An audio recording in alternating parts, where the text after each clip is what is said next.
आज की कहानी आप लोगों को पसंद आएगी।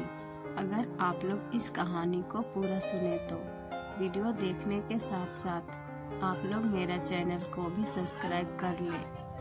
बड़े कमाल की बात कही है कि दूसरों की मदद करने का समय आज की दुनिया में किसी के पास नहीं है, लेकिन दूसरों के काम में बाधा डालने का समय आज की दुनिया में सबके पास है। एक बड़ी छोटी सी कहानी मुझे याद आती है एक भाई साहब की, जो सब्जी मंडी गए थे फल खरीदने के लिए और फल वाले की दुकान पर गए तो जाकर के उन्होंने भाव पूछा कि केला का क्या भाव है और सेब का क्या भाव चल रहा है। तो दुकानदार फल वाले ने कहा, भाई साहब केले तो 40 रुपये दर्जन है और सेब का भाव चल रहा है 120 रुपये किलो। उसने जैसे ही बोला तो ये बोलने लगा कि बहुत महंगा लगा रहे हो, थोड़ा ठीक ठाक करके लगाओ। हम सब में मोल भाव की आदत तो होती ही है। वो सब चल रहा था तभी वहाँ पर एक महिला आती है। फटे से पुराने से कपड़े पहने हुए थे और जब वो आती है और भाव पूछती है कि केले किस भाव दिए, सेब का क्या भाव चल रहा है, तो दुकानदार जो था वो अचानक से प्राइस चेंज कर देता है।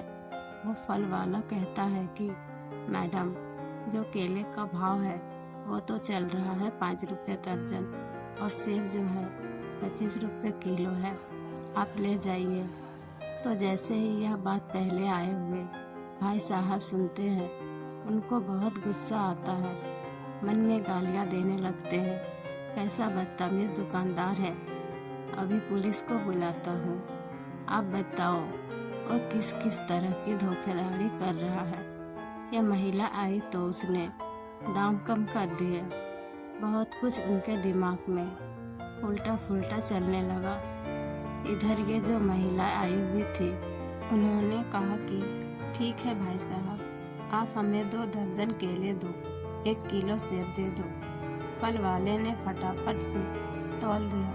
फल वाले जो था दे दिया और वो महिला वहाँ से जब जाने लगी तो बड़ी खुश थी। ऊपर वाले को धन्यवाद कर रही थी, प्रभु आपकी कृपा से आज बच्चे फल खा लेंगे। जैसे ही वहाँ से थोड़ी सी दूर गई, ये जो पहले से आए हुए भाई साहब थे, वे गुस्से से बड़बड़ाने लग गए कि बदतमीज हो तुम, अभी पुलिस को बुलाता हूँ। समझ क्या रखा है तुमने, महिला को अभी तो तुमने दाम कम कर दिया और 40 रुपये दर्जन मुझे बता रहे हो, उनको बता रहे हो 5 रुपये दर्जन, मुझे 120 रुपये किलो है सेब चल रहा है, उनको कह रहा है 25 रुपये किलो। ये कैसा डिफरेंस है, मुझे तो समझ में नहीं आ रहा है। बहुत गुस्से में थे। फल वाले ने कहा, भाई साहब मैं हाथ जोड़कर कहता हूँ, आप मेरी बात तो सुनो, पूरी बात तो सुन लो, पूरी बात तो सुन लो, बता क्या कहना चाह रहे हैं। फल वाले ने कहा, जो महिला अभी आके गई ना, उनके पति को मैं जानता हूँ। कुछ समय पहले उनका रोड एक्सीडेंट में निधन हो गया, उनकी जान चली गई। उनके घर में 2 छोटे छोटे बच्चे। मैंने कई बार प्रयास किया कि इनकी मदद कर दूँ। यहाँ सब्जी मंडी में बहुत लोग जानते हैं, ये पास में ही रहती है। बहुत लोगों ने कोशिश की इनको थोड़ा पैसा दे दे, इनके बच्चों की शिक्षा का खर्चा उठा ले, लेकिन ये तैयार नहीं है। बहुत खुददार है, लोगों के घरों में जाकर के साफ सफाई का काम करती है, झूठे बर्तन मांजती है, सफाई करती है और अपनी खुददारी से जीवन जीती है।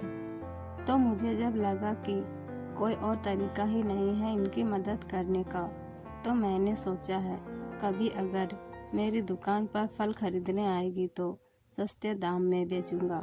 भोली भाली है, ये सोचती है कि यही भाव चल रहा है और मैं बस उनकी मदद करके खुश हो जाता हूँ।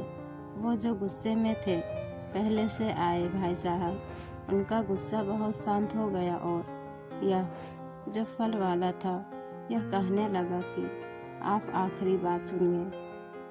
बहुत दिनों में कभी कभी आती है 20-25 दिन में एक बार, लेकिन याद रखता हूँ कि जब भी आती है मेरी दुकान पर बिक्री बढ़ जाती है। जिस दिन यह आती है ऐसा लगता है कि ऊपर वाले ने बहुत कृपा कर दी। भाई साहब, मैं तो अपनी तरफ से थोड़ा सा बस मदद करने का भाव रखता हूँ। ऊपर वाला पता नहीं किस भाव से मेरी ये जो छोटी सी झोपड़ी है इसमें बहुत खुशियों से भर देता है।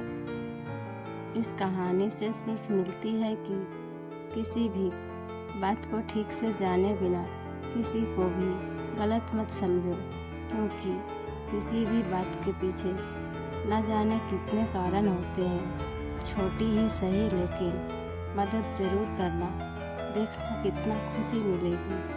आप लोगों को कहानी पसंद आई हो तो कमेंट में बताएं और अपने दोस्तों के साथ शेयर करें। नए कहानियाँ सुनने के लिए आप लोग हमें फॉलो करें।